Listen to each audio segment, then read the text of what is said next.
ಎಲ್ಲರಿಗೂ ನಮಸ್ಕಾರ. ನಮ್ಮ ಜೊತೆ ಡಾಕ್ಟರ್ ವೆಂಕಟರಮಣ ಹೆಗ್ಡೆ ಇದ್ದಾರೆ. ಪ್ರತಿ ಎಪಿಸೋಡಲ್ಲಿ ನಾವು ನೋಡ್ತೇವೆ ಯಾವುದಾದ್ರು ಚಿಕಿತ್ಸೆ ವಿಷಯ ಅವರು ಹೇಳ್ತಾನೆ ಇರ್ತಾರೆ. ಮಾತ್ರ ಇದು ಹೆಮ್ಮೆಯ ಎಪಿಸೋಡ್ ನನಗೆ, ಯಾಕೆಂದರೆ ನಾನು ಇವರ ಇಂಟರ್ವ್ಯೂ ಮಾಡ್ತಿದ್ದೀನಿ. 8 ಪುಸ್ತಕಗಳು ಬರೆದಿದ್ದಾರೆ, 3-4 ಆಸ್ಪತ್ರೆ ಸ್ಥಾಪನೆ ಮಾಡಿದ್ದಾರೆ, ನ್ಯಾಷನಲ್ ಇಂಟರ್ನ್ಯಾಷನಲ್ ಅವಾರ್ಡ್ಸ್ ವಿನ್ ಆಗಿದ್ದಾರೆ, ಟಿ ವಿ ಇಂಟರ್ವ್ಯೂ ಕೊಡ್ತಾನೆ ಇರ್ತಾರೆ, ಪ್ರಜಾ ಟಿ ವಿ ಆಗಲಿ, ಉದಯ ಟಿ ವಿ ಆಗಲಿ. ಸರ್, ಇದಕ್ಕಿಂತ ಜಾಸ್ತಿ ಏನು ಹೇಳಬೇಕಂತ ಗೊತ್ತಿಲ್ಲ. 25 ಇಯರ್ಸ್ ಆಯುಷ್ ಡಾಕ್ಟರ್ ಆಗಿದ್ದಾರೆ ಸರ್. ಇದೆಲ್ಲ ಸಾಧನೆಗಳಿಗೆ ಏನು ಪ್ರೋತ್ಸಾಹ ಸರ್? ಸೊ ನಾನೊಂದು ಚಿಕ್ಕ ಹಳ್ಳಿಯಲ್ಲಿ, ದೋರಣಗಿರಿ ಅನ್ನುವಂಥ ಒಂದು ಚಿಕ್ಕ ಹಳ್ಳಿಯಲ್ಲಿ ಹುಟ್ಟಿ ಬೆಳೆದಿದ್ದು. ಸೊ ಕನ್ನಡ ಶಾಲೆಗೆ ಹೋಗಿದ್ದು ಅಲ್ಲಿ. ಅದಾದಮೇಲೆ ನಮ್ಮ ಹೈಸ್ಕೂಲ್ ಹೋಗಬೇಕು ಅಂದರೆ ವಾನಹಳ್ಳಿ ಅಂತ ಅಲ್ಲಿಂದ. ಸೊ ಅಲ್ಲಿಂದ ಸುಮಾರು 14-15 ಕಿಲೋಮೀಟ್ರ್ ದೂರ. ಸೊ ಅಷ್ಟು ದೂರ ನಡ್ಕೊಂಡು ಹೋಗಿ ಹೈಸ್ಕೂಲಿಗೆ ಹೋಗಬೇಕಿತ್ತು. ಸೊ ಬೇರೆಯವರ ಒಬ್ಬರ ಮನೇಲಿ ಉಳ್ಕೊಂಡು ಪ್ರತಿ ಶನಿವಾರ ಆದಿತ್ಯವಾರ ಮನೆಗೆ ಹೋಗೋದು. ಸೊ ಹಾಗೆ ಕಷ್ಟಪಟ್ಟು, ನನ್ನ ತಂದೆ ತಾಯಿನೂ ಕೂಡ ಜಾಸ್ತಿ ಓದಿದವರಲ್ಲ. ನಮ್ಮ ಇಡೀ ಊರಲ್ಲಿ ಅಥವಾ ನಮ್ಮ ಫ್ಯಾಮಿಲಿಯಲ್ಲಿ ಈ ಥರ ಡಿಗ್ರಿ, ಮಾಸ್ಟರ್ ಡಿಗ್ರಿ ಮಾಡುವಂಥ ಅವಕಾಶ ನನಗೆ ಸಿಕ್ಕಿದ್ದು ನನ್ನ ಅದೃಷ್ಟ. ಅದ್ರ ಹಿಂದ್ಗಡೆ ಅಷ್ಟೇ ಪ್ರಯತ್ನ ಕೂಡ ಇದೆ. ಸೊ ಹಳ್ಳಿಯಿಂದ ಬಂದು, ರೈತ ಕುಟುಂಬದಿಂದ ಬಂದು ನಮ್ಮ ಹೈಸ್ಕೂಲಿಗೆ, ಆ ಹಳ್ಳಿಯಲ್ಲಿರುವಂಥ ಹೈಸ್ಕೂಲಿಗೆ ಕ್ಲಾಸಿಗೆ ಫಸ್ಟ್ ರ್ಯಾಂಕ್ ಬರುವಂಥ ಅವಕಾಶ ನನಗೆ ಸಿಕ್ತು. ಸೊ ಆಗ ನಾನು ಯೋಚನೆ ಮಾಡಿದೆ, ಒಂದು ಒಳ್ಳೆಯ ಕಾಲೇಜಿಗೆ ಹೋಗಿ ನಾನು PUCಯನ್ನು ಮಾಡಬೇಕು ಅಂತ. ಸೊ ಹಾಗೆ ನಾನು ಧರ್ಮಸ್ಥಳ ಮಂಜುನಾಥೇಶ್ವರ ಕಾಲೇಜು, ಉಜಿರೆ, ಧರ್ಮಸ್ಥಳದಲ್ಲಿರುವಂಥ ಅಲ್ಲಿ PUCಯನ್ನು ಮಾಡುವಂಥ ಒಂದು ನಿರ್ಧಾರ ಮಾಡಿದೆ. ಇದು ಯಾವ ಇಸವಿಯಲ್ಲಿ ಸರ್? ಯಾವ ಇಯರಲ್ಲಿ? ಯಾವ ಇಯರ್? ಸೊ PUC 93-94 ಅನಿಸುತ್ತೆ. ಸೊ PUCಯ ನಂತರ, PUC ಸಮಯದಲ್ಲಿ ನಾನು ತುಂಬ ತೆಳ್ಳಗಿದೆ, ನಂಗೆ ತುಂಬ ತಲೆನೋವು ಬರ್ತಾಯಿತ್ತು. ತುಂಬ ತಲೆನೋವು, ತುಂಬ ಅನಾರೋಗ್ಯ ಕಾಡ್ತಾಯಿತ್ತು. ಆ ಟೈಮಲ್ಲಿ ನನ್ನ ರೂಮ್ಮೇಟ್ ಒಬ್ಬರು ವಿನಯ್ ಅಂತಿದ್ದರು. ಅವ್ರಿಗೆ ತುಂಬ ಅಸ್ತಮ ಇತ್ತು. ಆಗ ಧರ್ಮಸ್ಥಳದಲ್ಲಿ ವೀರೇಂದ್ರ ಹೆಗ್ಗಡೆಯವರ ಮನೆಯ ಹತ್ತಿರದಲ್ಲಿ ಒಂದು ಚಿಕ್ಕ ಶಾಲೆಯಲ್ಲಿ ಪ್ರಕೃತಿ ಚಿಕಿತ್ಸಾಲಯವನ್ನು ನಡೆಸ್ತಾಯಿದ್ರು. ಆಗ ಏನು ದೊಡ್ಡದಾಗಿ ಬೆಳೆದಿರಲಿಲ್ಲ.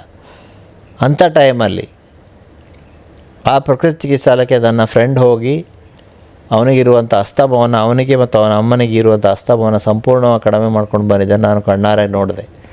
ಅದು ನನಗೆ ಇನ್ಸ್ಪೈರ್ ಆಯಿತು. ನಾನು ಕೂಡ ನನ್ನ ತಲೆನೋವನ್ನು ಕಡಿಮೆ ಮಾಡ್ಕೋಬೇಕು ಅಂಥೇಳಿ ಫಸ್ಟ್ ಇಯರ್ PUCಯ ರಜೆಯಲ್ಲಿ ಅಲ್ಲಿ ಹೋಗಿ ಅಡ್ಮಿಟ್ ಆದೆ. ಪ್ರಕೃತಿ ಚಿಕಿತ್ಸಾಲಯದಲ್ಲಿ ಅಡ್ಮಿಟ್ ಆಗಿ 21 ದಿವಸ ನನ್ನಲ್ಲಿ ಇಟ್ಕೊಂಡ್ರು ಅವರು. 21 ದಿವಸ ಊಟನೇ ಕೊಡಲಿಲ್ಲ ನನಗೆ. ನಾನು ಆಲ್ರೆಡಿ ಇಷ್ಟು ತೆಳ್ಳಗಿದ್ದೇನೆ, ಇನ್ನೂ ತೆಳ್ಳಗಾಗ್ಬಿಡ್ತೇನೆ ಅಂತ ಕೊಡಲಿಲ್ಲ. ಅದೇ ನ್ಯಾಚುರಲ್ ಡಯಟ್, ಬರೀ ಹಣ್ಣು ತರಕಾರಿ ಅಷ್ಟೇ, ಜ್ಯೂಸ್. ಮೊದಲ 1 ವಾರ ಬರೀ ಉಪವಾಸ. ಸೊ ಈ ಒಂದು ಪ್ರಕೃತಿ ಚಿಕಿತ್ಸೆ ಆಯುಷ್ ಪದ್ಧತಿಯ ತಳಹದಿ ಅಂದರೆ ಫಸ್ಟ್ ದೇಹ ಶುದ್ಧಿ ಮಾಡೋದು. ದೇಹ ಶುದ್ಧಿ ಮಾಡಿ ತನ್ಮೂಲಕ ಮೂಲ ಕಾರಣಕ್ಕೆ ಚಿಕಿತ್ಸೆ ಕೊಡೋದು. ಇಲ್ಲಿ ನೀವೊಂದು ತೋಟದಲ್ಲಿ ಕಳೆ ಬಂದಿದೆ ಅಂತ ಇಟ್ಕೊಳ್ಳಿ, ಕಳೆಗಳಾಗಿದೆ, ಅದನ್ನು ನೀವು ಕಡ್ದು ಹಾಕ್ತೀರ ಕತ್ತಿಯಲ್ಲಿ, 1 ವಾರದಲ್ಲಿ ಚಿಗುರು ಬರುತ್ತೆ. ಅದೇ ನೀವು ಕಿತ್ತು ಬೇರು ಸಹಿತ ಕಿತ್ತೆಲ್ಲ ಹಾಕಿಬಿಟ್ರೆ ಬರೋದೇ ಇಲ್ಲ. ಅದೇ ಥರ ಪ್ರಕೃತಿ ಚಿಕಿತ್ಸೆ ಆಯುರ್ವೇದ ಮಾಡ್ತಾ ಇರೋದು ರೋಗದ ಬೇರು ಸಹಿತ, ಅಪ್ರೂವ್ಡ್ ದ ಡಿಸೀಸ್ ಅಂತ, ಬೇರು ಸಹಿತ ತೆಗೆಯುವಂಥ ಕೆಲಸವನ್ನ ಮಾಡುತ್ತೆ. ನನಗೂ ಅದೇ ಆಯಿತು. ನನ್ನ ತಲೆನೋವು ಆವತ್ತು ಹೋಗಿದ್ದು ಇವತ್ತಿನವರೆಗೆ ಬರಲೇ ಇಲ್ಲ. 21 ದಿವಸ ಇದ್ದು ಪ್ರಕೃತಿ ಚಿಕಿತ್ಸೆಯನ್ನು ಪಡ್ಕೊಂಡು, ಪ್ರಕೃತಿ ಚಿಕಿತ್ಸೆಯಿಂದ ನನ್ನ ಆರೋಗ್ಯವನ್ನು ಸುಧಾರಿಸ್ಕೊಂಡಾದ ಮೇಲೆ ನಾನು ಏನಾದರೂ ಓದಿದರೆ ಅದನ್ನು ಪ್ರಕೃತಿ ಚಿಕಿತ್ಸೆ ಹಾಗೂ ಯೋಗವನ್ನು ನಾನು ಓದ್ತೇನೆ ಅಂತ ಹೇಳಿ ನಾನು ಡಿಸೈಡ್ ಮಾಡಿದೆ. ಆ ನಂತರದಲ್ಲಿ PUC ಮುಗಿದ ಮೇಲೆ ಜಿಂದಾಲ್ನಲ್ಲಿ ಪ್ರಕೃತಿ ಚಿಕಿತ್ಸೆಯ ಕಾಲೇಜ್ ಶುರುವಾಯಿತು. ಅಲ್ಲಿ 1 ವರ್ಷ ಓದಿ ನಂತರ ಅಲ್ಲಿಂದ ಧರ್ಮಸ್ಥಳಕ್ಕೆ ಶಿಫ್ಟ್ ಆಯಿತು. ಸೊ ಪ್ರಕೃತಿ ಚಿಕಿತ್ಸೆ ಜಿಂದಾಲ್ ಅಂದರೆ ಬೆಂಗಳೂರು ಹತ್ರ ಇದೆ. ಸೊ ಆ 2 ಕಾಲೇಜಲ್ಲಿ 5.5 ವರ್ಷಗಳ ಈ ಒಂದು bachelor of naturopathy and yogic sciences ಈ ಒಂದು ಕೋರ್ಸನ್ನು ಮುಗಿಸಿ ನಂತರದಲ್ಲಿ ನಾವೆಲ್ಲ ಗೆಳೆಯರು ಸೇರಿ ಒಂದು ಸಂಸ್ಥೆಯನ್ನು ಶುರು ಮಾಡಿದ್ವಿ. ಆ ಸಂಸ್ಥೆಯನ್ನು ಶುರು ಮಾಡಿ ಶಿರ್ಸಿಯಲ್ಲಿ ಬಂದು ಊರಿಗೆ ಬಂದು ಮಾಡಬೇಕು ಸರ್ವೀಸು ಅನ್ನುವಂಥ ಆಸೆ. ಎಲ್ಲೆಲ್ಲೋ ಸಿಟಿಗೆ ಹೋಗ್ಬೋದಿತ್ತು, ಫಾರಿನಿಗೆ ಹೋಗ್ಬೋದಿತ್ತು, ಎಲ್ಲ ಅವಕಾಶಗಳು ಇತ್ತು. ಅನೇಕರು ಬೇರೆ ಬೇರೆ ಕಡೆ ಹೋದರು. ಆದರೆ ನಾನು ಊರಿಗೆ ಬರಬೇಕು, ಊರಿನ ಜನರಿಗೆ ಸೇವೆ ಮಾಡಬೇಕು ಅನ್ನುವಂಥ ಆಸೆಯಿಂದ ಶಿರ್ಸಿಗೆ ಬಂದು ಉಚಿತ ಶಿಬಿರಗಳನ್ನು ಮಾಡ್ತಾ ಮಾಡ್ತಾ ಮಾಡ್ತಾ ಆಸ್ಪತ್ರೆಯನ್ನು ಶುರು ಮಾಡಿದ್ವಿ. ಸೊ ಹಾಸ್ಪಿಟ್ಲನ್ನು ಶುರು ಮಾಡಿ ಜನರಿಗೆ ಸೇವೆಯನ್ನು ನೀಡ್ತಾ ಬಂದ್ವಿ. ಟ್ರಸ್ಟನ್ನು ಶುರು ಮಾಡಿ ಅನೇಕ ಚಾರಿಟೇಬಲ್ ಕೆಲಸವನ್ನು ಮಾಡ್ತಾ ಬಂದ್ವಿ. ನಂತರದಲ್ಲಿ 2014-15 ಸಾಲಿನಲ್ಲಿ ನನಗೆ ಡಾಕ್ಟರ್ ಪ್ರವೀಣ್ ಜೇಕಬ್ ಅವರು USA ಇದ್ದರು. ಅವರು ರಿಟರ್ನ್ ಬಂದ ಮೇಲೆ ಈ ಫಂಕ್ಷನಲ್ ಮೆಡಿಸಿನ್ದು ರುಚಿ ಹಚ್ಚಿಕೊಟ್ರು. ಸೊ ಇದು ನನ್ನ ಜೀವನದಲ್ಲಿ ಬಹಳ ದೊಡ್ಡ ಬದಲಾವಣೆಯನ್ನು ತಂತು.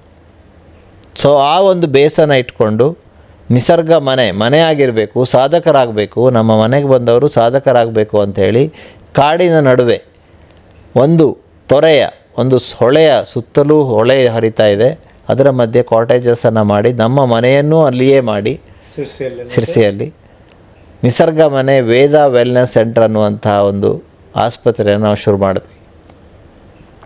ಅಲ್ಲಿ ನಾವು ಮೊದಲನೇದಾಗಿ ರೂಟ್ ಕಾಸ್, ರೋಗದ ಮೂಲ ಕಾರಣಕ್ಕೆ ಚಿಕಿತ್ಸೆಯನ್ನು ಕೊಡುವಂತಹ ಕೆಲಸವನ್ನು ಶುರು ಮಾಡಿದ್ವಿ. ಅದರಲ್ಲೇ ನಾವು ಸಕ್ಸಸ್ ಆದ್ವಿ.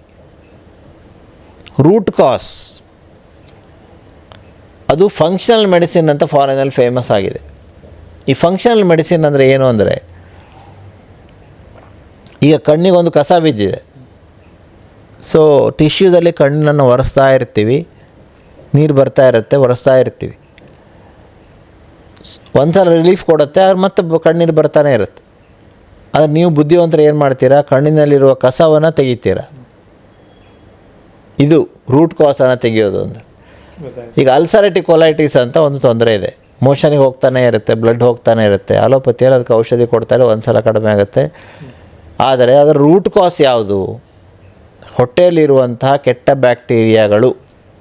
ಆ ಕೆಟ್ಟ ಬ್ಯಾಕ್ಟೀರಿಯಾಗಳನ್ನು, ಕರುಳಿನಲ್ಲಿರುವಂಥ ಕೆಟ್ಟ ಬ್ಯಾಕ್ಟೀರಿಯಾಗಳನ್ನು ಕಡಿಮೆ ಮಾಡಿ ಒಳ್ಳೆ ಬ್ಯಾಕ್ಟೀರಿಯಾವನ್ನು ಜಾಸ್ತಿ ಮಾಡಿ ಫಂಕ್ಷನಲ್ ಮೆಡಿಸಿನ್ ಮೂಲಕ, ಅಂದರೆ ರೋಗದ ಮೂಲ ಕಾರಣವನ್ನು ಹುಡುಕಿ ಅದಕ್ಕೆ ಚಿಕಿತ್ಸೆ ಮಾಡೋದ್ರ ಮೂಲಕ ಬೇರು ಸಹಿತ ಆ ರೋಗವನ್ನು ಕಡಿಮೆ ಮಾಡುವಂಥ ಒಂದು ಕಾನ್ಸೆಪ್ಟನ್ನು ನಾವು ಶುರು ಮಾಡಿದ್ವಿ. 10 ದಿವಸ, 15 ದಿವಸ, ದೀರ್ಘವಾದ ತೊಂದರೆ ಇದ್ದವರಿಗೆ 21 ದಿವಸ, 1 ತಿಂಗಳ ಇಟ್ಕೊಂಡು ಅವರಿಗೆ ನಾವು ಚಿಕಿತ್ಸೆಯನ್ನು ಕೊಡಲಿಕ್ಕೆ ಶುರು ಮಾಡಿದ್ವಿ. ಅತ್ಯಂತ ಬಡವರಿಗೆ, ಪಾಪ ಬಡವರಿಗೂ ರೋಗ ಬರುತ್ತೆ, ಶ್ರೀಮಂತರಿಗೂ ರೋಗ ಬರುತ್ತೆ. ಬಡವರಿಗೆ ಭಾಳ ಕಡಿಮೆ ದರದಲ್ಲಿ ಅಥವಾ ಯಾರು ಸ್ಪಾನ್ಸರ್ ಸಿಕ್ಕಿದ್ರೆ ಅವರ ಸ್ಪಾನ್ಸರ್ಶಿಪ್ ತೆಗೆದುಕೊಂಡು ಇಲ್ಲ ಉಚಿತವಾಗಿ ಅವರಿಗೆ ಚಿಕಿತ್ಸೆ ಕೊಡಲಿಕ್ಕೆ ಶುರು ಮಾಡಿದೆ. ನಾನು ಕೇಳ್ಪಟ್ಟೆ ಶನಿವಾರ ಮತ್ತು ಆದಿತ್ಯವಾರ ಉಚಿತ. ಎಸ್, ಪ್ರತಿ ಶನಿವಾರ ಮತ್ತು ಆದಿತ್ಯವಾರ ನಾವು ಬೇರೆ ಬೇರೆ ಊರುಗಳಿಗೆ ಹೋಗಿ, ಕರ್ನಾಟಕದ ಎಲ್ಲ ಜಿಲ್ಲಾ ಮುಖ್ಯ ಕೇಂದ್ರಗಳಿಗೆ ಹೋಗಿ ಉಚಿತ ಶಿಬಿರಗಳನ್ನು ಮಾಡಿ, ಕನ್ಸಲ್ಟೇಷನ್ ಮಾಡಿ ಅವರಿಗೆ ಚಿಕಿತ್ಸೆ ಕೊಡುವಂಥ ಒಂದು ವ್ಯವಸ್ಥೆಯನ್ನು ಮಾಡ್ತಾ ಬಂದಿದ್ದೇವೆ. ಔಷಧಿಗಳನ್ನು ಕೊಡುವಂಥ ವ್ಯವಸ್ಥೆಯನ್ನು ಮಾಡ್ತಾ ಬಂದಿದ್ದೇವೆ. ಈಗಾಗಲೇ ಲಕ್ಷಾಂತರ ಜನರಿಗೆ ಇದು ಮಾಡಲಿಕ್ಕೆ ಸಾಧ್ಯ ಆಗಿದೆ. ನನ್ನ ತಂದೆ ತಾಯಿಯವರ ಒಂದು ಪ್ರೋತ್ಸಾಹ, ನನ್ನ ಮಡದಿಯ ಪ್ರೋತ್ಸಾಹ, ನನ್ನ ಮಕ್ಕಳ ಒಂದು ಸಪೋರ್ಟು, ಹಾಗೆ ನಮ್ಮ ವೈದ್ಯ ಬಳಗದವರು ಹಾಗೂ ನಮ್ಮ ಎಲ್ಲ ವೈದ್ಯ ತಂಡದವರು, ನಮ್ಮ ಸೋಷಿಯಲ್ ಮೀಡಿಯಾ ಮುಖ್ಯಸ್ಥರದು, ಹೀಗೆಲ್ಲರ ಸಪೋರ್ಟ್ ಒಬ್ಬರಂತ ಕೈಯಿಂದ ಆಗಲ್ಲ. 5 ಬೆರಳು ಸೇರಿದರೆ ಕೆಲಸ ಹೇಳೋದು. ಸಪೋರ್ಟ್ ಕಾರಣ ಯಾವಾಗ ಸರ್? ನಿಮ್ಮ ಮೇಲೆ ಪ್ರೀತಿ ಇದ್ದರೆ ಮಾತ್ರ. ಯಾವ ಸಪೋರ್ಟ್ಸೇ ಬರಲ್ಲ. ನೀವು ಮಾಡುವ ಕೆಲಸದಲ್ಲಿ ಅಷ್ಟು ಹೆಮ್ಮೆ ಇದ್ದಾರೆ, ಅವರು ಅದಕ್ಕೆ ಸಪೋರ್ಟ್ ಮಾಡ್ತಿದ್ದಾರೆ. ಅದೇ ಸೊ ನಮಗೆ ಈ ಎಲ್ಲರ ಸಪೋರ್ಟ್ ಸಿಕ್ಕಿ, ನನ್ನ ಮಡದಿಯಂತೂ ಬೆಳಗ್ಗೆ 5:30 ಎದ್ದರೆ 5:30 ಕೆಲಸ ಶುರು ಮಾಡಿದರೆ, ಅಡ್ಮಿನಿಸ್ಟ್ರೇಷನಿಂದ ಹಿಡಿದು ತರಕಾರಿ ತರೋದ್ರಿಂದ ಹಿಡಿದು ಪೇಷಂಟ್ಸನ್ನು ರೌಂಡ್ಸ್ ಹೋಗಿ ಮಾತಾಡೋದ್ರಿಂದ ಹಿಡಿದು ಅಕೌಂಟ್ಸ್ ನೋಡೋದ್ರಿಂದ ಹಿಡಿದು ರಾತ್ರಿ 11 ಗಂಟೆವರೆಗೂ 1 ನಿಮಿಷವೂ ಕೂಡ ಪುರುಸೊತ್ತಿಲ್ಲದೆ, ಮನೆಯಲ್ಲಿ ಕೂಡ ಯಾವುದೇ ಕೆಲಸವನ್ನು ಇಟ್ಕೊಳ್ಳದೆ ಮನೆ ಕೆಲಸವನ್ನು ಮಾಡಿ, ಅಡ್ಮಿನಿಸ್ಟ್ರೇಷನ್ ಕೆಲಸವನ್ನು ಮಾಡಿ ಸಹಾಯ ಮಾಡ್ತಾಯಿದ್ದಾಳೆ. ಸೊ ಹೀಗೆ ನಮ್ಮ ಅನೇಕ ರಿಲೇಟಿವ್ಸ್ ನಮಗೆ ಇದೆಲ್ಲ ಮಾಡಲಿಕ್ಕೆ ಸ್ವಲ್ಪ ಹೆಲ್ಪ್ ಮಾಡಿದರು, ಸಾರ್ವಜನಿಕರು ಹೆಲ್ಪ್ ಮಾಡಿದರು. ಹೀಗೆ ನಮಗೆ ಒಂದು ಸಂಸ್ಥೆಯನ್ನು ಕಟ್ಟಿ ಬಳಸಲಿಕ್ಕೆ ಸಾಧ್ಯ ಆಯಿತು. ಸುಮಾರು 4-5 ಎಕರೆ ಕ್ಯಾಂಪಸ್ಸಲ್ಲಿ ಪ್ರಕೃತಿಯ ನಡುವೆ ಶಿರ್ಸಿಯಿಂದ ಕೇವಲ ಹೊಸ ಬಸ್ ಸ್ಟ್ಯಾಂಡಿಂದ 3 ಕಿಲೋಮೀಟರ್ ದೂರದಲ್ಲಿ ನಿಸರ್ಗ ಮನೆ ವೇದ ವೆಲ್ನೆಸ್ ಸೆಂಟರ್ ಇವತ್ತು ಕಾರ್ಯನಿರ್ವಹಿಸ್ತಾ ಇದೆ. 100 ಜನರಿಗೆ ಪ್ರತಿದಿನ ಚಿಕಿತ್ಸೆ ಕೊಡುವಂತಹ ನಾವು ಔಟ್ ಪೇಷಂಟ್ ಡಿಪಾರ್ಟ್ಮೆಂಟಲ್ಲಿಯೂ ಕೂಡ ಹೊರಗಿಂದ ಬರೋವರಿಗೆ ಪ್ರತಿದಿನ ಔಷಧಿಯನ್ನು ಕೊಡುವಂಥದ್ದು ಆ ಕೆಲಸವನ್ನು ಮಾಡ್ತಾಯಿದ್ದೇವೆ. ಕಡಿಮೆ ಆಗಲಾರದಂತಹ ಆಟೋ ಇಮ್ಯೂನ್ ಕಾಯಿಲೆಗಳನ್ನು ಈ ಒಂದು ಕರ್ನಾಟಕದಲ್ಲಿ ಪ್ರಥಮ ಬಾರಿಗೆ ಈ ಒಂದು ಫಂಕ್ಷನಲ್ ಮೆಡಿಸಿನನ್ನು ಉಪಯೋಗಿಸ್ಕೊಂಡು ಬೇರು ಸಹಿತ ಆ ತೊಂದರೆಯನ್ನು ಕಡಿಮೆ ಮಾಡುವಂಥ ಕೆಲಸವನ್ನು ಮಾಡ್ತಾಯಿದ್ದೇವೆ ಆತ್ಮೀಯರೇ. ಅದು ಅಲ್ಸರ್ಟಿವ್ ಕೊಲೈಟಿಸ್ ಇರ್ಬೋದು, ಕ್ರೋನ್ಸ್ ಡಿಸೀಸ್ ಇರ್ಬೋದು, IBS ಇರ್ಬೋದು, ಚರ್ಮದ ತೊಂದರೆ ಅರ್ಟಿಕೇರಿಯಾ ಇರ್ಬೋದು, ಸೋರಿಯಾಸಿಸ್ ಇರ್ಬೋದು, ಅರ್ಧ ತಲೆನೋವು ಇರ್ಬೋದು, ರೊಮ್ಯಾಟಾಯ್ಡ್ ಅರ್ಥ್ರೈಟಿಸ್ ಇರ್ಬೋದು, ಹಶಿಮೋಟೋ ಥೈರಾಯ್ಡೈಟಿಸ್ ಇರ್ಬೋದು, ಆ್ಯಂಕಲೋಸಿಂಗ್ ಸ್ಪಾಂಡಿಲೋಸಿಸ್ ಇರ್ಬೋದು. ಈ ಥರದ ಕಡಿಮೆ ಆಗಲಾರದಂಥ ಎಷ್ಟೇ ಔಷಧಿ ಸ್ಟೀರಾಯ್ಡ್ ತೆಗೆದುಕೊಳ್ಳುವಂಥ ಕಾಯಿಲೆಗಳನ್ನು ನಾವು ತೆಗೆದುಕೊಂಡು ಚಾಲೆಂಜ್ ಆಗಿ ತೆಗೆದುಕೊಂಡು ಅಂಥವರಿಗೆ ಸಂಪೂರ್ಣವಾಗಿ ಅವರ ಕಾಯಿಲೆ ಕಡಿಮೆ ಮಾಡಲಿಕ್ಕೆ ಸಹಾಯ ಮಾಡ್ತಾಯಿದ್ದೇವೆ. ಖಂಡಿತವಾಗಿ ನೀವು www.nisargamane.com ಇದನ್ನು ನೋಡಿದ್ರೆ ನಮ್ಮ ವಿವರಣೆ ಸಿಗುತ್ತೆ. ಕ್ಯಾಪ್ಷನ್ಸಲ್ಲೂ ಸಹ ಬರುತ್ತೇವೆ. ಎಸ್, ಹಾಗೆಯೇ ನಿಸರ್ಗ ಮನೆ ಸಿರ್ಸಿ ಅಂತ ಯೂಟ್ಯೂಬ್ ಚಾನೆಲ್ ಹೊಡೆದ್ರೆ ನಿಮಗೆ 3900 ವೀಡಿಯೋಸ್ ಈಗಾಗಲೇ ನಾವು ಅಪ್ಲೋಡ್ ಮಾಡಿದ್ದೇವೆ. ನಮಗೆ 4,30,000ಕ್ಕೂ ಹೆಚ್ಚು ಜನ ಸಬ್ಸ್ಕ್ರೈಬರ್ಸ್ ಇದ್ದಾರೆ. ಹಾಗೆಯೇ ಫೇಸ್ಬುಕ್ಕಲ್ಲಿ ನಿಸರ್ಗ ಮನೆ ಅನ್ನುವಂತಹ ಒಂದು ಪೇಜ್ ಇರ್ಬೋದು, ವೇದ ವೆಲ್ನೆಸ್ ಸೆಂಟರ್ ಪೇಜ್ ಇರ್ಬೋದು, ಡಾಕ್ಟರ್ ಹೆಗ್ಡೆ ನಿಸರ್ಗ ಇರ್ಬೋದು. ಇದೆಲ್ಲ ಪೇಜ್ಗಳಲ್ಲಿ ಲಕ್ಷಾಂತರ ಜನ ಫಾಲೋವರ್ಸ್ ಇದ್ದಾರೆ. ನಮ್ಮ ನಿಸರ್ಗ ಮನೆ ವಿಶೇಷತೆ ಅಂದರೆ ಬೆಳಗ್ಗೆ 6 ಗಂಟೆಯಿಂದ ಆ್ಯಕ್ಟಿವಿಟಿ ಸ್ಟಾರ್ಟ್ ಆದರೆ ರಾತ್ರಿ 10 ಗಂಟೆವರೆಗೆ ಅವ್ರನ್ನ ಬ್ಯುಸಿ ಇಡ್ತೇವೆ. 6 ಗಂಟೆ ಕ್ರಿಯಾಸು, ದೇಹ ಶುದ್ಧಿ, ಕಣ್ಣಿನ ಪಟ್ಟಿ, ಹೊಟ್ಟೆಗೆ ಮಣ್ಣಿನ ಪಟ್ಟಿ, ಜಲನೇತಿ, ಸೂತ್ರನೇತಿ ಎಲ್ಲ ಶುರು ಮಾಡಿ 7:30ಗೆ ಬೂದುಗುಂಬಳಕಾಯಿ ಜ್ಯೂಸು, ಶುಂಠಿ ಹಾಕಿ ಕೊಟ್ಟ ಮೇಲೆ ಮತ್ತೆ ದೇಹ ಶುದ್ಧಿಯ ಪ್ರಕ್ರಿಯೆಗಳನ್ನು ಮಾಡಿ 8:30ಗೆ ಫ್ರೂಟ್ಸು ಅದೆಲ್ಲ ಕೊಟ್ಟು ನಂತರ ಬೆಳಗ್ಗೆ ಎಲ್ಲ ಮಸಾಜು, ಸ್ಟೀಮು, ಮಣ್ಣಿನ ಚಿಕಿತ್ಸೆ, ನೀರಿನ ಚಿಕಿತ್ಸೆ, ಆಹಾರ ಚಿಕಿತ್ಸೆ, ಬೆಳಕಿನ ಚಿಕಿತ್ಸೆ, ಉಗಿ ಚಿಕಿತ್ಸೆ, ಬಣ್ಣಗಳ ಚಿಕಿತ್ಸೆ, ಅಯಸ್ಕಾಂತ ಚಿಕಿತ್ಸೆ, ಸೂಜಿ ಚಿಕಿತ್ಸೆ, ಹೀಗೆ 25ಕ್ಕೂ ಹೆಚ್ಚು ರೀತಿಯ ಔಷಧಿ ರಹಿತ ಚಿಕಿತ್ಸೆಗಳನ್ನು ನೀಡ್ತಾ ಫಿಸಿಯೋಥೆರಪಿ ಇದೆಲ್ಲ ಕೊಡ್ತಾ ಬರ್ತೇವೆ. ಮಧ್ಯಾಹ್ನ ನ್ಯಾಚುರಲ್ ಫುಡ್, ನಾವು ಯಾರಿಗೂ ಅನ್ನ ಚಪಾತಿ ರಾಗಿ ಜೋಳ ಕೊಡ್ಲಿಕ್ಕೆ ಹೋಗಲ್ಲ. ಹಣ್ಣು, ತರಕಾರಿ, ಪಲ್ಯ ಇದೆಲ್ಲ ಇಡ್ತೇವೆ. ಆಮೇಲೆ ಆಯಾ ತೊಂದರೆಗೆ ಅನುಗುಣವಾಗಿ ಕಷಾಯಗಳನ್ನು ಕೊಡ್ತೇವೆ, ಹರ್ಬ್ಸನ್ನು ಕೊಡ್ತೇವೆ, ಫಂಕ್ಷನಲ್ ಮೆಡಿಸಿನ್ನಲ್ಲಿ ಹೇಳಿರುವಂಥ ಉಪಾಯಗಳನ್ನು ಅನುಸರಿಸ್ತೇವೆ. ನಂತರ ಸಾಯಂಕಾಲ 6:30ರಿಂದ 7:30 ಪ್ರತಿದಿನ ಯೋಗ. 3 ಸಲ ನ್ಯಾಷನಲ್ ಯೋಗ ಚಾಂಪಿಯನ್ ಆದಂತಹ ತಜ್ಞ ವೈದ್ಯರಾದ ಡಾಕ್ಟರ್ ಅನನ್ಯ ಅವರು ಡೈಲಿ ಯೋಗ ಕ್ಲಾಸನ್ನು ತೆಗೆದುಕೊಳ್ತಾರೆ. ಪ್ರತಿ ವಾರದಲ್ಲಿ ಒಂದು ದಿವಸ ಶುಕ್ರವಾರ ಇಂಟರ್ನ್ಯಾಷನಲ್ ಯೋಗ ಚಾಂಪಿಯನ್ ಡಾಕ್ಟರ್ ಅಶ್ವಥ್ ಹೆಗಡೆ ಅನ್ನುವಂಥವರು ಬಂದು ವಿಶೇಷವಾದ ಯೋಗ ಕ್ಲಾಸನ್ನು, ಕೌನ್ಸೆಲಿಂಗನ್ನು ತೆಗೆದುಕೊಳ್ತಾರೆ. ಇವತ್ತು ಮಾನಸಿಕ ಒತ್ತಡ ಜಾಸ್ತಿ ಆಗ್ತಾಯಿದೆ, ದೇಹದ ಮೇಲೆ ಕೂಡ ರೋಗಗಳು ಜಾಸ್ತಿ ಆಗ್ತಾಯಿದೆ. ಈ ಮನೋದೈಹಿಕ ಕಾಯಿಲೆಗಳನ್ನು ನಾವು ಕಡಿಮೆ ಮಾಡಲಿಕ್ಕೆ ಪ್ರಯತ್ನ ಮಾಡ್ತಾಯಿದ್ದೇವೆ, ಅದರಲ್ಲಿ ಯಶಸ್ಸು ಕೂಡ ಹೊಂದಿದ್ದೇವೆ. ಆಮೇಲೆ ಅವರಿಗೆ ಬೋರ್ ಆಗಲಿಕ್ಕೆ ಬಿಡೋದಿಲ್ಲ. 7:30ರಿಂದ 8:30 ಅವರಿಗೆ ರಾತ್ರಿ ಊಟ ಇರುತ್ತೆ, ಲೈಟಾಗಿರುತ್ತೆ. ಅದಾದಮೇಲೆ 9ರಿಂದ 10 ಪ್ರತಿದಿನ ಲೋಕಲ್ ಕಲಾವಿದರನ್ನು ಕರೆಸಿ, ಒಂದು ದಿನ ಹಾಸ್ಯ, ಒಂದು ದಿನ ಯಕ್ಷಗಾನ, ಒಂದು ದಿವಸ ಸಂಗೀತ, ಹೀಗೆ ಒಂದು ದಿವಸ ಬೊಂಬೆ ಆಟ, ಈ ಥರ ಬೇರೆ ಬೇರೆಯ ಕಲಾ ಪ್ರದರ್ಶನಗಳನ್ನು ಮಾಡಿಸ್ತೇವೆ. ಲೋಕಲ್ ಆರ್ಟಿಸ್ಟ್ಗಳಿಗೂ ಸಪೋರ್ಟ್ ಒಂದು ಕಡೆಯಿಂದ 9ರಿಂದ 10 ಗಂಟೆ. ಹಾಂ, ಆಮೇಲೆ ಹೆಲ್ತ್ ಟಾಕ್, ಅದ್ರ ಜೊತೆಗೆ ನಾನು ಕೂಡ ಹೆಲ್ತ್ ಟಾಕಿಗೆ ಹೋಗ್ತೇನೆ. ಜೊತೆಗೆ ಬಂದಂತಹ ಸಾಧಕರಿಗೆ ನಾವು ಪೇಷಂಟ್ಸ್ ಅಂತ ಕರೆಯಲ್ಲ, ಸಾಧಕರು ಅಂತ ಕರಿತೀವಿ ಎಲ್ಲರನ್ನು. ಅವರು ಸಾಧನೆ ಮಾಡಿ ಅವ್ರ ರೋಗವನ್ನು ಕಡಿಮೆ ಮಾಡಿಕೊಳ್ಬೇಕು. ಬಂದಂತಹ ಸಾಧಕರಿಗೆ ರಿಲ್ಯಾಕ್ಸೇಷನು, ರಾತ್ರಿ ಮಲಗುವಾಗ ಫುಲ್ ಖುಷಿಯಾಗಿ 9ರಿಂದ 10 ಕಾರ್ಯಕ್ರಮವನ್ನು ನೋಡಿ ರಾತ್ರಿ ಪ್ರಾರ್ಥನೆ ಮಾಡಿ ಎಲ್ಲರೂ ಮಲಗ್ತಾರೆ. ಸೊ ಈ ರೀತಿಯ ಒಂದು ರುಟೀನನ್ನು ಮಾಡಿ ಇವತ್ತು ಲಕ್ಷಾಂತರ ಜನರಿಗೆ ಆರೋಗ್ಯ ನೀಡಲಿಕ್ಕೆ ನಮಗೆ ಸಾಧ್ಯ ಆಗಿದೆ. ಅದಕ್ಕೆ ಕಾರಣ ನಮ್ಮ ಈ ಒಂದು ಟೀಮ್ ವರ್ಕ್, ನಮ್ಮೆಲ್ಲರ ಒಂದು ಆ ಟೀಮ್ ವರ್ಕಿಂದಾಗಿ ಇವತ್ತು ನಾವು ಈ ಒಂದು ಅಚೀವ್ಮೆಂಟ್ ಮಾಡಲಿಕ್ಕೆ ಸಾಧ್ಯ ಆಗಿದೆ. ಇನ್ನೂ ಹೆಚ್ಚೆಚ್ಚು ಜನರಿಗೆ ಇದನ್ನು ರೀಚ್ ಮಾಡಬೇಕು ಅನ್ನುವಂತಹ ಆಸೆ ನಮಗೆ ಖಂಡಿತವಾಗಿದೆ. ಕನಕದಾಸರ ಕರ್ಮಭೂಮಿ ಕಾಗಿನೆಲೆ ಹಾವೇರಿಯಲ್ಲಿದೆ, ಹಾವೇರಿ ಜಿಲ್ಲೆಯಲ್ಲಿ. ಅಲ್ಲಿ ಕೂಡ ನಾವು ಕನಕ ನಿಸರ್ಗ ಮನೆ ಅನ್ನುವಂಥ ಆಸ್ಪತ್ರೆಯನ್ನು ಮಾಡಿ ಅಲ್ಲಿ ಕೂಡ ಸೇವೆಯನ್ನು ಮಾಡ್ತಾಯಿದ್ದೇವೆ. ಸೊ ಪ್ರತಿ ವಾರದಲ್ಲಿ ಫ್ರೀ ಕ್ಯಾಂಪ್ಗಳು, ಜೊತೆಗೆ ನಿಸರ್ಗ ಮನೆ ವೇದ ವೆಲ್ನೆಸ್ ಸೆಂಟ್ರಲ್ಲಿ ಇನ್ ಪೇಷಂಟ್ ಹಾಗೂ ಔಟ್ ಪೇಷಂಟ್ ಸೇವೆ, ಕನಕ ನಿಸರ್ಗ ಮನೆ, ಕಾಗಿನೆಲೆ, ಹಾವೇರಿಯಲ್ಲಿ ಇನ್ಪೇಷೆಂಟ್ ಹಾಗೂ ಔಟ್ಪೇಷೆಂಟ್ ಸೇವೆಯನ್ನು ಮಾಡ್ತಾಯಿದ್ದೇವೆ. ಜೊತೆಗೆ ಉಚಿತ ಶಿಬಿರಗಳನ್ನು ಮಾಡ್ತಾಯಿದ್ದೇವೆ. ಸೊ ಇದೆಲ್ಲದಕ್ಕೂ ನಮ್ಮ ಟೀಮ್ ಸಪೋರ್ಟ್ ಭಾಳ ಪ್ರಮುಖವಾದ ಕಾರಣ ಅನ್ನುವಂಥದ್ದನ್ನು ಹೇಳ್ತಾ, ಭಾರತೀಯ ಚಿಕಿತ್ಸಾ ಪದ್ಧತಿಯ ಬಗ್ಗೆ ಅರಿವು ಮೂಡಿಸೋದು ಭಾಳ ಮುಖ್ಯ. ದಯಮಾಡಿ ತಾವುಗಳು ಕೂಡ ಒಂದು ಸಲ ನಿಸರ್ಗ ಮನೆ ವೇದ ವೆಲ್ನೆಸ್ ಸೆಂಟರ್ಗೆ ಭೇಟಿ ನೀಡಿ, ತಮಗೆ ಯಾವುದೇ ಸಮಸ್ಯೆ ಇಲ್ಲದೇ ಇರಲಿ, ದೇಹ ಶುದ್ಧಿ ಆದರೂ ಮಾಡ್ಕೊಳ್ಬೋದು. ಡಿಟಾಕ್ಸಿಫಿಕೇಷನ್ ಅದೆಷ್ಟು ದಿನಕ್ಕೆ ಬರಬೇಕಾಗುತ್ತೆ? ಅದು 10 ದಿನದ ಕೋರ್ಸ್. ಸೊ ಡಿಟಾಕ್ಸಿಫಿಕೇಷನ್ ಮಾಡಿಕೊಂಡು ಯಂಗಾಗಿ ಇವತ್ತು 30 ವರ್ಷದವರು 40 ವರ್ಷದವರು ಅಂತ ಕಾಣ್ತಾರೆ. ಆದರೆ ಆ 10 ಡೇಸಲ್ಲಿ ಅಷ್ಟು ಡಿಫ್ರೆನ್ಸ್ ಬರುತ್ತಲ್ಲ ಸರ್? ಅಲ್ಲ, ಇವಾಗ ಆಗಿದೆ ಪರಿಸ್ಥಿತಿ. 30 ವರ್ಷಕ್ಕೆ 40 ವರ್ಷದವ್ರಂಗೆ ಕಾಣ್ತಾರೆ, ಏಜ್ ಆಗೋದವ್ರಂಗೆ ಕಾಣ್ತಾರೆ. ನಾವು ರಿಜ್ಯುವಿನೇಟ್ ಮಾಡ್ತೀವಿ. 40 ವರ್ಷ ಕಾಣುವವ್ರನ್ನ 40 ವರ್ಷ ಇರುತ್ತೆ ಅವರಿಗೆ, ಅವ್ರು 30 ವರ್ಷ ಕಾಣುವಂಗೆ ಮಾಡಲಿಕ್ಕೆ ಸಾಧ್ಯ ಆಗುತ್ತೆ. ಈಗ ಈ 10 ಡೇಸ್ ಅವ್ರು ಬಂದರೆ ಸರ್ ಅಷ್ಟು ಡಿಫ್ರೆನ್ಸ್ ಬರುತ್ತೆ? ಅಷ್ಟು ಅವ್ರ ಚರ್ಮದ ಕಾಂತಿ ಜಾಸ್ತಿ ಆಗುತ್ತೆ, ದೇಹ ಶುದ್ಧಿ ಆಗುತ್ತೆ, ಹೊಟ್ಟೆ ಶುದ್ಧಿ ಆಗುತ್ತೆ, ಮಲ ಸರಾಗವಾಗಿ ವಿಸರ್ಜನೆ ಆಗ್ಲಿಕ್ಕೆ ಶುರುವಾಗುತ್ತೆ, ಅವರ ಜೀರ್ಣಕ್ರಿಯೆ ಕರೆಕ್ಟಾಗಿ ಆಗ್ಲಿಕ್ಕೆ ಶುರುವಾಗುತ್ತೆ. ಸೊ ದೇಹ ಶುದ್ಧಿ ಆಗುತ್ತೆ. ಆಯುರ್ವೇದ ಪಂಚಕರ್ಮ ಇರ್ಬೋದು, ಪ್ರಕೃತಿ ಚಿಕಿತ್ಸೆ, ವಿವಿಧ ಚಿಕಿತ್ಸೆಗಳಿರ್ಬೋದು, ಇದನ್ನೆಲ್ಲ ಪಡ್ಕೊಂಡು ಅತ್ಯಂತ ಉತ್ತಮವಾದ ಫಲಿತಾಂಶ ಕೊಡಲಿಕ್ಕೆ ಸಾಧ್ಯ ಆಗ್ತಾಯಿದೆ. ವಿಜಯವಾಣಿಯಲ್ಲಿ ಕಳೆದ ಅನೇಕ ವರ್ಷಗಳಿಂದ ನಾನು ಲೇಖನಗಳನ್ನು ಬರೀತಾ ಇದ್ದೇನೆ. 3000ಕ್ಕೂ ಹೆಚ್ಚು ಲೇಖನಗಳು ಈಗಾಗಲೇ ಪ್ರಕಟ ಆಗಿದೆ. ಜೊತೆಯಲ್ಲಿ 8 ಪುಸ್ತಕಗಳನ್ನು ಬರೆದು ಈಗ 9ನೇ ಪುಸ್ತಕ, ಕೇಳ್ಪಟ್ಟಿ 9ನೇ, ಅಡುಗೆ ಮನೆಯೇ ಆಸ್ಪತ್ರೆ, ಆಹಾರವೇ ಔಷಧಿ. ಒಂದು ಅಜ್ಜಿ ಪಾಪ ಅವ್ರ ಮನೆ ಎದುರುಗಡೆ ಹೊಸ ಟಾರ್ ರೋಡ್ ಮಾಡಿದ್ರಂತೆ.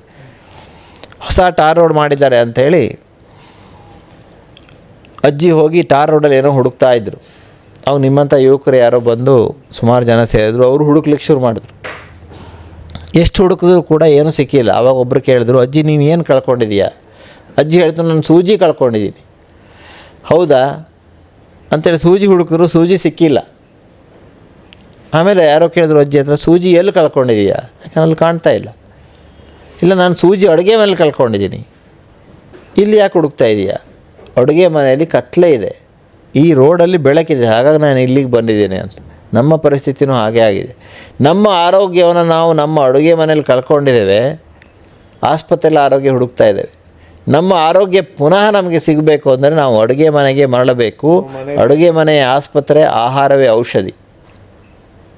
ಸೊ ಈ ಒಂದು ಕಾನ್ಸೆಪ್ಟಿಂದ ನಾವು ಅಡುಗೆ ಮನೆಯಲ್ಲಿ ಬದಲಾವಣೆ ಮಾಡೋದ್ರ ಮೂಲಕ ಈ ರಿಫೈನ್ಡ್ ಆಯಿಲ್ಸು, ಬೇಕರಿ ಆಹಾರಗಳು, ಕರೆದ ಆಹಾರಗಳನ್ನು ಕಡಿಮೆ ಮಾಡಿ ನ್ಯಾಚುರಲ್ ಡಯಟನ್ನು ಕೊಟ್ಟು, ನ್ಯಾಚುರಲ್ ಡಯಟನ್ನು ಮಕ್ಕಳಿಗೂ ಕೊಡಿ ಅನ್ನುವಂತಹ ಒಂದು ಅವೇರ್ನೆಸ್ಸನ್ನು ಮೂಡಿಸ್ತಾ, ಗಾಣದ ಎಣ್ಣೆನ ಉಪಯೋಗಿಸಿ, ತುಪ್ಪವನ್ನು ಉಪಯೋಗಿಸಿ, ಒಳ್ಳೆ ಕೊಬ್ಬನ್ನು ಉಪಯೋಗಿಸಿ ಅನ್ನುವಂತಹ ಅಭಿಯಾನವನ್ನು ಮಾಡ್ತಾ ಜನರಿಗೆ ಯೂಟ್ಯೂಬ್ ಮೂಲಕ, ಫೇಸ್ಬುಕ್ ಮೂಲಕ, ಟಿ ವಿಯ ಮೂಲಕ, ಪತ್ರಿಕೆಯ ಮೂಲಕ ಆರೋಗ್ಯದ ಜಾಗೃತಿಯನ್ನು ಉಂಟು ಮಾಡಿ ನಮ್ಮ ಆರೋಗ್ಯದ ಬಗ್ಗೆ ನಮಗೆ ಕಾಳಜಿ ಬರಬೇಕು. Prevention is better than cure ಅನ್ನುವಂಥ ಒಂದು ಕಾನ್ಸೆಪ್ಟನ್ನು ಇಟ್ಕೊಂಡು ಜನರಿಗೆ ಇವತ್ತು ಮುಟ್ಲಿಕ್ಕೆ ಸಾಧ್ಯ ಆಗಿದೆ. ಇದಕ್ಕೆ ನಿಮ್ಮೆಲ್ಲರ ಸಹಾಯ ಸಹಕಾರ ಕಾರಣ ಆಗಿದೆ. ಮುಂದೆನೂ ಕೂಡ ಈ ಒಂದು ಸಹಾಯ ಸಹಕಾರವನ್ನು ನೀಡಬೇಕು ಅನ್ನುವಂಥದ್ದು ನನ್ನ ಪ್ರಾರ್ಥನೆ. ಸರ್, ನೀವು 2 ಸರಿ ಹೇಳಿದ್ದು ನಿಮ್ಮದೊಂದು ಟೀಮ್ ಇದೆ. ಈ ಶ್ರಮ ಪಡುವ ಟೀಮಲ್ಲಿ ಎಷ್ಟು ಜನ ಇದ್ದಾರೆ ಸರ್? ಸೊ ನಾವು ಸುಮಾರು ಜನ, ನಾನು ಹೇಳಿದೆ ಡಾಕ್ಟರ್ ಪ್ರವೀಣ್ ಜೇಕಬ್ ಅವರಿದ್ದಾರೆ. ನಮ್ಮ ಸೋಷಿಯಲ್ ಮೀಡಿಯಾ ಹೆಡ್ ಅವರು ಡಾಕ್ಟರ್ ಸುಶ್ರಾವ್ಯ ಅಂತ ಇದ್ದಾರೆ. ಹಾಗೆಯೇ ನಮ್ಮ ಆಸ್ಪತ್ರೆಯಲ್ಲಿ ಡಾಕ್ಟರ್ ವೆಂಕಟೇಶ್ ಅಂತ ಇದ್ದಾರೆ, ಡಾಕ್ಟರ್ ಅನನ್ಯ ಅಂತಿದ್ದಾರೆ, ವೆಂಕಟೇಶ್ವರ ಮಡದಿ ಡಾಕ್ಟರ್ ಸಿಂಧು ಅಂತಿದ್ದಾರೆ, ಡಾಕ್ಟರ್ ಅರ್ಪಿತಾ ಅಂತಿದ್ದಾರೆ, ಡಾಕ್ಟರ್ ಭಾವನಾ ಅಂತಿದ್ದಾರೆ. ಹಾಗೆ ನಮ್ಮ ಆನ್ಲೈನ್ ಟೀಮ್ ಅಂತ ಇದೆ, ಅದರಲ್ಲಿ ಸುಮಾರು ಜನ ವೈದ್ಯರು ಕೆಲಸ ಮಾಡ್ತಾರೆ. ಡಾಕ್ಟರ್ ಸಂಧ್ಯಾ ಅಂತ ನನ್ನ ಸಿಸ್ಟರ್ ಇದ್ದಾರೆ. ಸೊ ಹೀಗೆ ನಮ್ಮ ಒಂದು ಟೀಮ್ ಕೆಲಸ ಮಾಡ್ತಾಯಿದೆ. ಸೊ ಆ ಟೀಮಿಂದಾಗಿ ನಮಗೆ ಇಷ್ಟೆಲ್ಲ ಅಚೀವ್ಮೆಂಟ್ ಮಾಡಲಿಕ್ಕೆ ಸಾಧ್ಯ ಆಗಿದೆ. ಸುಮಾರು 10-15 ಜನ ವೈದ್ಯರ ತಂಡ, ಹಾಗೆಯೇ ಅನೇಕ ಚಿಕಿತ್ಸಕರ ಒಂದು ಬಳಗ, ಈ online team, free online consultation ನಾವು ಮಾಡ್ತೇವೆ. ಸುಮಾರು 15 ಜನ ಅದರಲ್ಲಿ ಕೆಲಸ ಮಾಡ್ತಾರೆ.